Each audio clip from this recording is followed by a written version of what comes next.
Bonjour à toutes et à tous, je vous retrouve dans ce nouveau décor pour une vidéo de dernière minute. Nous sommes actuellement le 30 au moment où je filme cette vidéo. J'ai l'intention de faire comme chaque année mon bilan littéraire. Alors je n'ai pas pu aller dans mon salon habituel où il y a la grande bibliothèque blanche, tout simplement parce que en ce moment c'est très compliqué, je ne suis jamais seule. Et si vous suivez mes réseaux sociaux, vous savez que depuis quelques mois j'ai un petit chiot à la maison.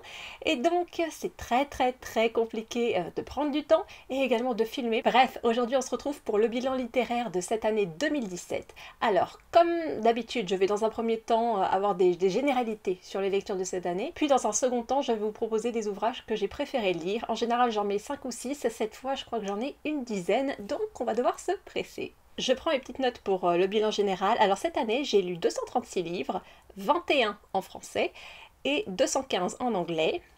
14 ont été écrits par des hommes et 222 par des femmes. Donc j'ai moins lu, toujours peu d'hommes, hein, on tourne autour de 5-6% de lecture de l'année écrite par des hommes. Peu de VF, mais plus diversifié dans les genres littéraires que j'ai pu lire, ce qui est une bonne chose. J'ai l'intention de continuer parce que je pense que pour 2018, il faut vraiment que je me mette en tête de lire plus de VF, ça c'est obligatoire, je lis beaucoup trop en anglais et je le ressens toujours dans ma façon de m'exprimer, dans ma façon d'écrire. C'est un petit peu embêtant, je dois dire. Et il faut également que je continue à varier les genres littéraires, à lire vraiment de tout. Ça m'apporte beaucoup de faire ça. Et j'ai vraiment envie d'avoir voilà, ces deux résolutions en ligne de mire. À rajouter également que cette année, j'ai lu beaucoup plus de livres en papier. Vous savez à quel point j'ai pas mal l'habitude de lire en e-book parce que c'est plus pratique lorsque je voyage, je me déplace et autres. Mais cette fois-ci, je suis allée beaucoup à la bibliothèque, j'ai beaucoup acheté d'occasion et j'ai également abordé beaucoup plus le livre audio. D'ailleurs, j'en aurai un à vous présenter aujourd'hui. Voici pour les grandes généralités de mon bilan littéraire. Maintenant, je vais vous présenter ces ouvrages qui m'ont marqué tout au long de l'année. Donc j'ai essayé de diversifier un petit peu comme d'habitude. Je trouve ça plus intéressant pour vous plutôt que de me cantonner à un genre uniquement. J'espère vraiment que ça vous plaira. Je vous parle d'un livre que j'ai déjà abordé dans ma vidéo sur mon voyage littéraire à Florence. Il s'agit de Pietraviva de Léonore de Recondo. Comme je l'ai déjà expliqué dans ma précédente vidéo, il s'agit d'un petit ouvrage vraiment très fin, vraiment très agréable à lire, qui aborde un moment de la vie de Michelangelo, donc le peintre, sculpteur, architecte, il faisait beaucoup de choses à l'époque. Il s'est retrouvé dans les carrières de Carrare, où on trouve ces grands blocs de marbre dans lesquels Michelangelo favorisait beaucoup ses créations. Sa Pietà, par exemple, est fait d'un gros bloc comme ça, son David également. Bref, il se retrouve dans les carrières suite à un drame quelque peu personnel. Il perd un être qui lui était cher, donc il est profondément bouleversé. Et ça va être un petit moment de sa vie dont on ne parle absolument pas, dont on n'est pas forcément d'ailleurs sûr qu'il a existé, mais peu importe. Un moment de la vie de Michelangelo que l'on retrouve brut, que l'on retrouve sensible. C'est un livre qui est plein de poésie. Il va faire des rencontres qui vont petit à petit, pas le guérir, mais lui apporter quelque chose, qui vont lui permettre de changer, de ressentir différemment les choses et qui vont lui permettre d'évoluer dans l'homme qu'il est et dans l'art qu'il peut créer.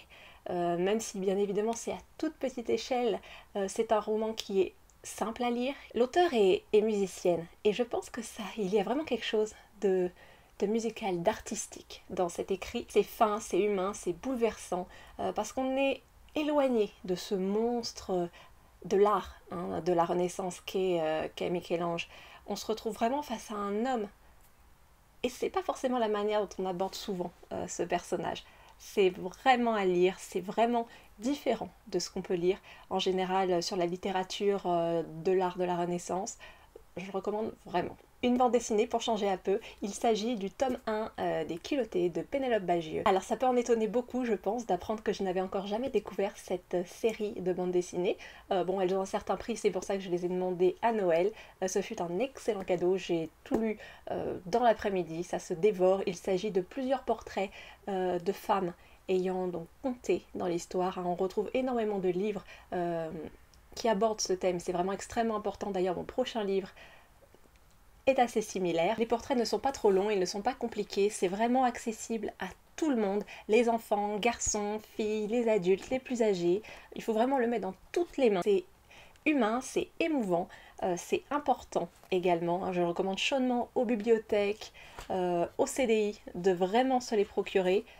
Il faut faire lire ses livres. Ensuite, comme je l'ai mentionné, un ouvrage du même genre qui s'intitule Ni vu ni connu, qui a été édité par le collectif Georgette Sand. Ce livre réunit des dizaines et des dizaines de portraits de femmes dont on parle très peu dans l'histoire. D'ailleurs, on s'interroge énormément sur la question de pourquoi on en parle très peu et comment ce processus voilà, d'invisibilisation s'est fait. Je ne l'ai pas actuellement avec moi parce que je l'ai prêté à ma maman et d'ailleurs c'est également un ouvrage que j'ai offert à ma meilleure amie pour Noël. J'espère d'ailleurs que si elle passe par là, il lui plaît beaucoup. À nouveau, c'est un ouvrage qui est essentiel, il est assez bien fait. Les biographies sont plutôt petites et il y a beaucoup de références à d'autres personnes si on a envie de voir par nous-mêmes d'autres éléments. J'ai pour ma part appris énormément de choses. À ma plus grande honte, je ne connaissais pas grand monde de toutes ces femmes qui étaient présentées. Ensuite, comment ne pas mentionner une de mes auteurs favorites? Il s'agit d'Agatha Christie et j'ai dévoré et adoré La mystérieuse affaire de Styles. Alors pour ceux qui ne sauraient pas, il s'agit du premier roman jamais écrit d'Agatha Christie, du moins jamais publié d'Agatha Christie, et également du premier roman où elle introduit son personnage d'Hercule Poirot. Bien entendu, il n'est pas aussi gros, il s'agit là d'une anthologie qui réunit plusieurs ouvrages d'Hercule Poirot. Celui-là, je l'ai emprunté à la bibliothèque, c'est pour ça que je suis en train de cacher la référence. L'histoire commence avec le capitaine Hastings, donc qui est généralement le narrateur lorsqu'il est question d'Hercule Poirot, qui se retrouve à Styles et rencontre un ancien ami qui lui apprend que sa mère s'est remariée avec un individu qui est très très peu apprécié du reste de la maisonnée. Voilà, des majordomes, de la femme de ce dernier et autres, tout le monde grosso modo. Bien entendu, elle va être retrouvée assassinée quelques jours après et on va s'interroger sur savoir qui est le meurtrier. C'est à ce moment-là que Hastings va rencontrer Hercule Poirot et qu'ils vont se lancer tous les deux à la chasse au meurtrier. Alors c'est vraiment un excellent premier roman. C'est indétectable en fait qu'il s'agit d'un premier roman. Le twist est très très puissant. J'avais approché un petit peu l'idée de la fin, c'est-à-dire que j'avais la moitié des éléments et pas forcément les autres. Et d'ailleurs, je trouve que c'est un twist que l'on retrouve dans une autre enquête d'Agatha Christie, l'affaire, comment ça s'appelle en français? L'affaire Protero, quelque chose comme ça. C'est la première affaire de Miss Marple, ce qui fait que pour le coup, l'affaire de Miss Marple, voilà, j'ai trouvé le twist parce que j'ai pensé tout de suite au twist de cette histoire-là. C'est la grande force d'Agatha Christie, c'est-à-dire que dès qu'elle a fait quelque chose, c'est impossible de s'en défaire. Dans ce livre, par exemple, il y a également le meurtre de Roger Ackroyd. Clairement, ce qu'elle fait dans cet ouvrage, ça ne peut plus être fait parce que tout le monde y pense, ou du moins tous les gens qui ont lu ce roman d'Agatha Christie pensent à un moment donné à ça lorsqu'ils relisent un thriller et se disent tout de suite « Tiens, si c'était ça la solution ». Donc voilà, c'est trop tard, il faut inventer d'autres choses. C'est en ça que je trouve Agatha Christie très, très importante dans la littérature, notamment la littérature policière, parce qu'elle challenge en fait les auteurs. Il faut faire autre chose, et pourtant elle a déjà fait beaucoup, donc ça demande un certain exercice d'écriture. En ce qui concerne La mystérieuse affaire de Styles, donc c'est un excellent premier roman. Il est bien écrit, il est dynamique, il se dévore dans la journée, clairement. Ce n'est pas son meilleur, je trouve qu'on voit quand même qu'on est au début.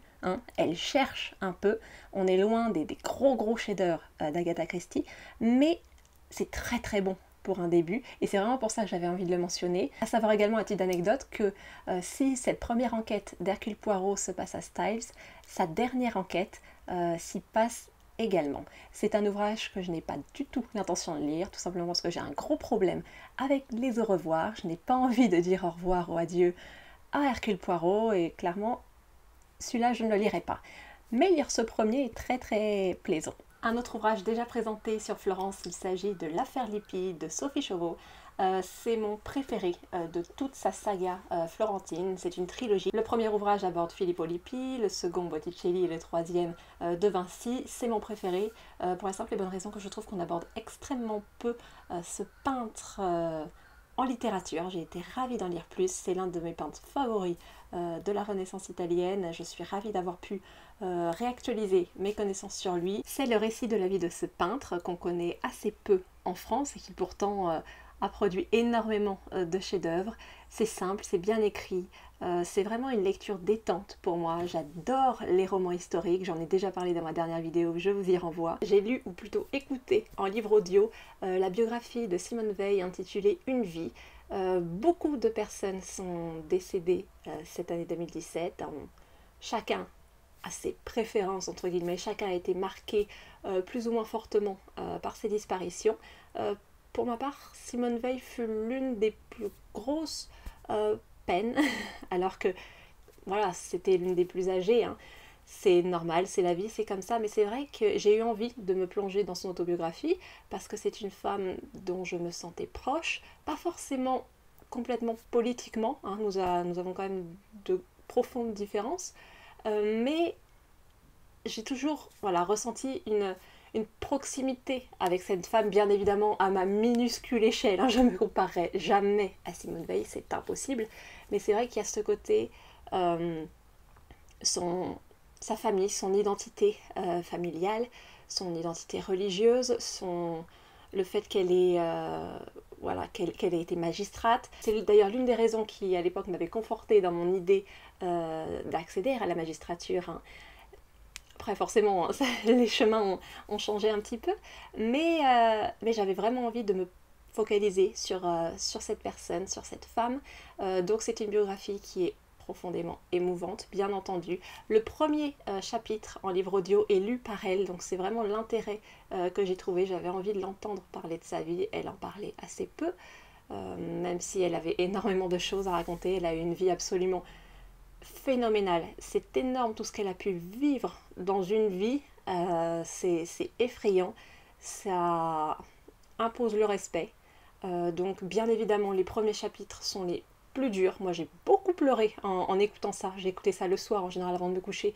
Donc clairement le passage avec le chapitre intitulé L'Enfer qui se passe dans les camps, principalement à Auschwitz, Birkenau, c'est très très dur. Ce qui a été le plus impressionnant dans ce livre, c'est à la fois qu'il est agréable à lire, c'est pas un énorme monument de la littérature, mais il est vraiment plaisant à lire, les phrases sont bien tournées, elle écrit très bien, elle parle très bien, de toute évidence, mais on voit toute cette force de caractère, cette manière de toujours rebondir sur les échecs. Elle a connu beaucoup de choses, elle aborde plein de points, elle aborde les camps, elle aborde la magistrature, elle aborde l'après-guerre, hein, ce rejet des populations. Elle aborde son enfance, désolée, c'est pas vraiment dans l'ordre, je suis navrée. Elle aborde la partie politique, hein, quand elle a fait partie de plusieurs gouvernements. Elle aborde le Parlement européen, elle est la première femme présidente du Parlement européen. C'est assez phénoménal, hein, son rôle dans la mémoire de la Shoah. Voilà, elle aborde tous ces points. Donc c'est un livre qui est très clair, il est vraiment carré sur des périodes de son histoire, donc très facile à comprendre et très important également à lire. Après, on peut ne pas être d'accord avec tout ce qu'elle dit, c'est mon cas, et pourtant je ne saurais que trop vous recommander de vous le procurer. Comment ne pas mentionner le premier tome du Livre de la Poussière de Philippe Pullman. Il s'agit donc de La Belle Sauvage. C'est un préquel de sa célébrissime saga, qui est une de mes sagas favorites, vraiment. Même une fois adulte, ça fait vraiment partie des livres que je préfère parce que c'est extrêmement intelligent, c'est extrêmement bien écrit et ce sont les mêmes adjectifs que je peux donner à cet ouvrage. Le roman ici se passe avant les événements d'À la croisée des mondes. On se retrouve avec un petit garçon prénommé Malcolm et son amie Alice, hein, qui vont se retrouver plongés dans une série d'aventures accompagnés de Lyra, qui est à ce moment-là un bébé. Et c'est vrai qu'on a l'impression d'être vraiment dans la croisée des mondes, tout en en sortant un petit peu, tout simplement parce qu'il y a à nouveau ce parallèle avec les enfants qui sont des héros. On est dans le monde de Lyra, on est avec Lyra, on recroise des personnages clés, mais en même temps c'est une histoire totalement différente. Il faut se défaire de l'histoire principale, mais il y a énormément de clins d'œil qui y sont faits, ce qui ne laisse pas le lecteur et la lectrice amers. C'est un très bon premier roman, il pose vraiment les bases de cette nouvelle saga. On meurt d'envie d'en découvrir plus. J'ai très peur et également très hâte de voir ce que Philippe Pullman va nous proposer. J'ai envie de vous parler d'un roman dont on parle très peu. Il s'agit du roman Le Rivage des femmes de Pamela Sergent, qui est de la SF, on va dire, féminine et féministe. C'est du moins comme cela qu'il est vendu. Je suis assez d'accord sur pas mal de points en tout cas. C'est une dystopie se focalisant sur une société matriarcale où les femmes et les hommes sont séparés. Les femmes vivent dans un certain confort avec l'accès à la technologie au sein de cités, à l'intérieur d'enceintes murales.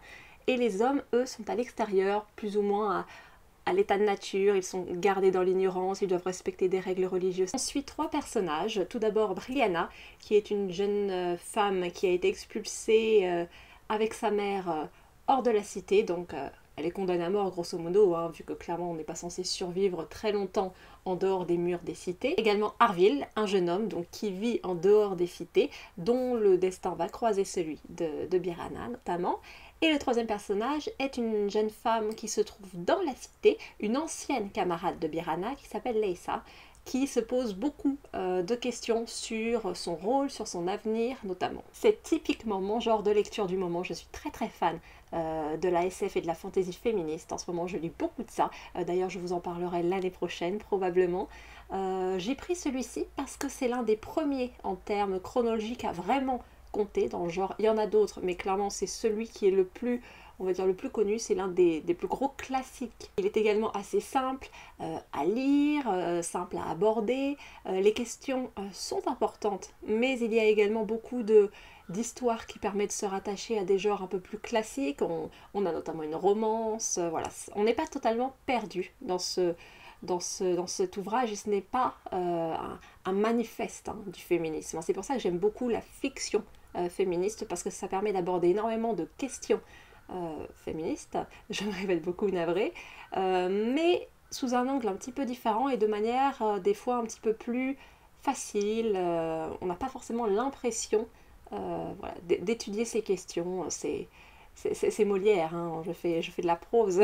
Il y a pourtant pas mal de choses à en redire, hein. C'est un livre qui a été écrit il y a 30 ans et ça se perçoit. Il y a des points sur lesquels je suis un petit peu plus réfractaire, il y a des questions sur la sexualité qui moi me laissent un petit peu dubitative, mais ça reste très important à lire.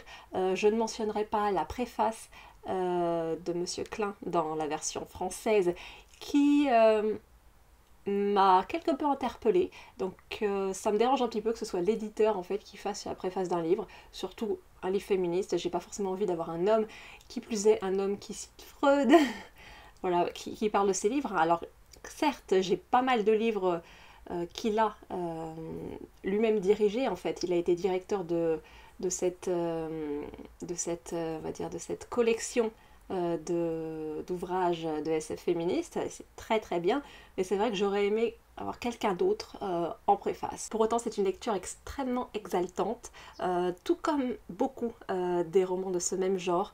On découvre un nouvel univers et il y a quelque chose de très vivifiant à cela. L'étude de la dynamique des pouvoirs est particulièrement bien abordée. On aurait aimé avoir d'autres choses, des choses en moins, mais c'est vrai que ça reste pour moi un ouvrage à découvrir si on s'intéresse à toutes ces questions. Un autre ouvrage que j'ai pris grand plaisir à découvrir, redécouvrir et surtout à admirer, il s'agit de cette magnifique édition illustrée de la Divine Comédie de Dante. Donc elle est illustrée par Botticelli, je vous en ai parlé à nouveau dans ma vidéo sur Florence il me semble. Cette fois-ci je l'ai demandé à Noël, ce fut mon gros cadeau. Je vous montre quelques images, il est tout simplement sublime. Il réunit les 3 livres de la Divine Comédie, hein, l'enfer, le purgatoire, le paradis. Hein. Je vous ai déjà expliqué qu'il s'agissait d'un grand poème lyrique hein, racontant ce voyage hein, de l'enfer jusqu'au paradis, en étant accompagné de Virgile puis de Béatrice. Bref, donc c'est un excellent ouvrage. Vous voyez, il est assez souple, ce qui est très bien pour un beau livre, parce que souvent c'est très compliqué à tenir et autres. Là, je peux clairement le mettre bien à plat. Vous voyez, et bien voir les illustrations. La traduction française est très bonne à mon sens. Je ne parle pas italien, donc malheureusement je ne peux pas lire le texte en italien, en version originale. Mais la traduction française est de Jacqueline Risset. C'est une bonne traduction, je trouve, très moderne en fait, hein. C'est-à-dire qu'elle est beaucoup plus moderne que la version de la Pléiade qui est un peu plus collée au texte. Là on s'en éloigne un petit peu et c'est vraiment ce que je préfère lorsque je lis. J'ai envie de comprendre ça. Le seul petit défaut, c'est que les notes de bas de page en fait ne sont pas en bas de page. Il faut aller au fond du livre pour les chercher, ce qui est un petit peu embêtant pour moi. Mais bon, peut-être que d'autres personnes apprécieront d'avoir le texte simple. Voilà.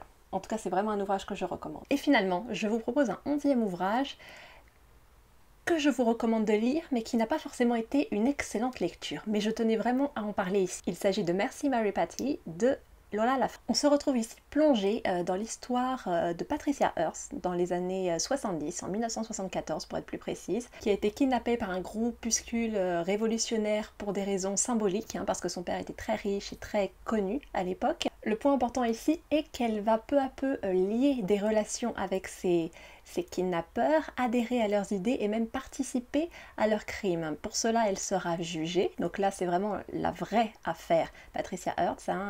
Je ne connaissais pas du tout cette affaire, je dois le reconnaître. Je suis très peu au courant de l'actualité contemporaine américaine. C'est vrai que c'est un gros défaut. Mais voilà, pour le coup, ça m'a vraiment intéressée. J'étais avec mon téléphone en train de chercher en même temps que je lisais pour voir des photos, pour voir des lieux et tout. C'était assez passionnant. On part de ce procès et c'est là que la fiction va être ajoutée puisqu'on est présenté au personnage du professeur Neveva qui va être engagé par la famille de Patricia pour étudier l'affaire et pour tenter voilà, de la tirer d'affaire, clairement. Elle va pour cela être aidée d'une étudiante française de 17 ans, le même âge que Patricia au moment de son enlèvement. Et voilà, on ne va pas en dire plus. C'est un roman que j'ai trouvé extrêmement original, très différent de ce qui était proposé ailleurs parmi la rentrée littéraire. Ça, c'est vraiment ce que je tiens à souligner. C'est vraiment pour ça que je souhaite que vous le lisiez. Il y a un vrai parti pris de thème, bien qu'elle laisse au lecteur la possibilité de décider de ce qu'il souhaite croire, de ce qu'il souhaite penser ou autre. D'ailleurs, sa position à Lola Lafont n'est pas clairement définie ici. Elle laisse surtout des questions. On s'intéresse bien évidemment à ces jeunes filles, Patricia, logiquement, mais également Mercy et Mary, qui sont mentionnées donc dans le titre de l'ouvrage, qui ont été enlevées des siècles auparavant et qui ont donc décidé de ne pas forcément revenir à leur ancienne vie une fois libérées. Et c'est là toute la question qui se pose dans cet ouvrage et ce qui est extrêmement intéressant. Elles ont été libérées, certes, elles sont libres, mais qui les a vraiment emprisonnées? Est-ce que ce sont leurs kidnappeurs ou est-ce qu'elles étaient déjà emprisonnées dans leur prison de verre bien avant cela, par leur famille, par la société? C'est la question qui se pose dans cet ouvrage. La réponse reste ouverte, même si j'avoue que j'ai un petit peu de mal qu'on puisse être libéré par une violence qui nous a été causée, un kidnapping, une séquestration, des violences physiques, des violences verbales. Et un autre point sur lequel j'ai tiqué, la forme. Je n'aime pas du tout la forme de cet ouvrage. La narration est au tu, donc on passe notre temps à s'interroger sur savoir qui est ce tu. Une fois qu'on a la réponse, on se dit ok, on comprend, c'est très intéressant, mais ça rend la lecture un petit peu difficile. C'est pas un livre qui est difficile. Tout est bien écrit, d'ailleurs c'est très bien écrit, je le mentionne. C'est bien écrit, mais c'est vrai que j'aurais préféré que la narration ne se soit pas décidée ainsi. Pour autant, c'est passionnant. La fin est étrangement émouvante, même si on en ressort un petit peu amer. Et je vous laisse découvrir et je vous laisse donner votre avis sur ce livre qui personnellement me laisse un petit peu mitigée quand même, mais dont je ne regrette absolument pas la lecture. Voilà, cette vidéo est à présent terminée, elle va être énorme à monter, je le sens. J'espère que ça vous aura plu, n'hésitez pas à mettre dans les commentaires quels sont les livres que vous avez préférés cette année. Et sur ce, je vous souhaite une bonne fin d'année et je vous retrouve dans une prochaine vidéo. Au revoir.